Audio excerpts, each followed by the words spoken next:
Lesbian vampires were a hot thing in the early 1970s, though some might argue lesbian vampires are always the hot thing, from a certain point of view. The more infamous films from this era leaned towards exploitation, such as Vampiros Lesbos in 1971 and the 1974 movie Vampires. No, not all of them were so casually cheap in their morals.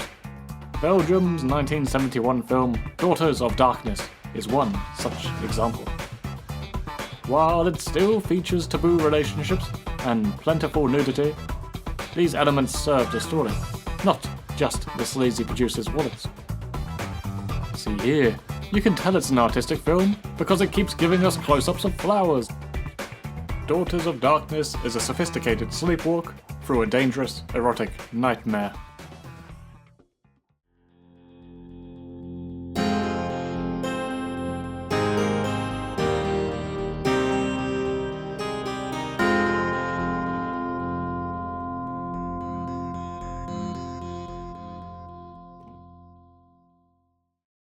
Hungarian noblewoman Elizabeth Bathory, or Bathory depending on your pronunciation, is a historical figure who has proven to be an endless goldmine for horror content since the early days of her twisted legend.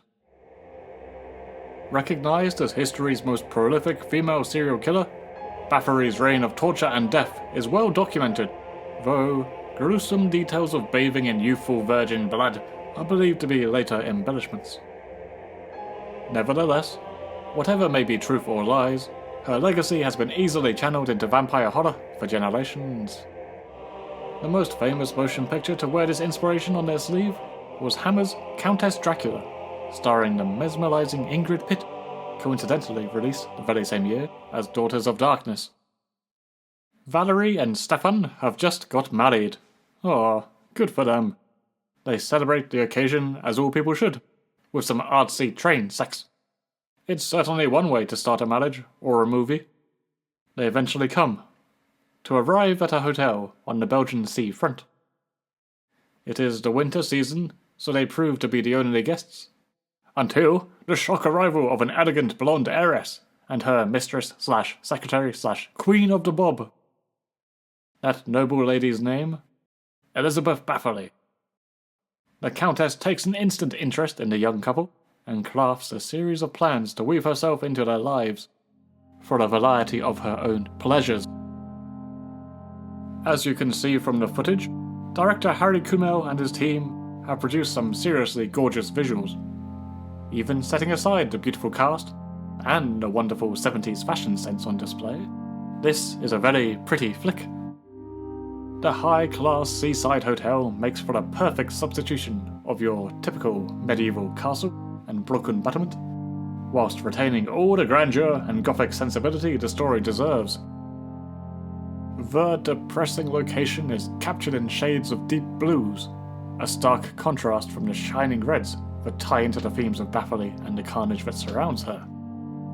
From her dress, to her lips, to her chair, to the blood that flows from her victims and the frequent disturbing scene transitions, the colour red defines the villain and this film in my mind.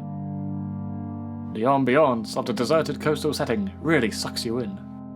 And from the simple walks around town, to flirty talks over drinks, to frenzied action, all is photographed impeccably. There are a couple of shots I would love to highlight here, as they could sit happily alongside some of the great Renaissance paintings. Alas, that would spoil some of the biggest scenes. I almost wouldn't mind visiting the place, if it wasn't so damned spooky under the surface. It's that subtle horror that pushes Daughters of Darkness along. Moments of minor disconnect keep hinting at your unease, such as a sudden strange editing choice, like this repeated increasingly claustrophobic shot of a car that we later learn is the arrival of Bathory, or the seemingly ever-present concierge, the only member of staff we see in this whole huge place. These elements stack upon itself until the film finally bursts under the pressure of all the sexual and aggressive tension. That's right, it should be said that this film is so horny that even the window has an erection.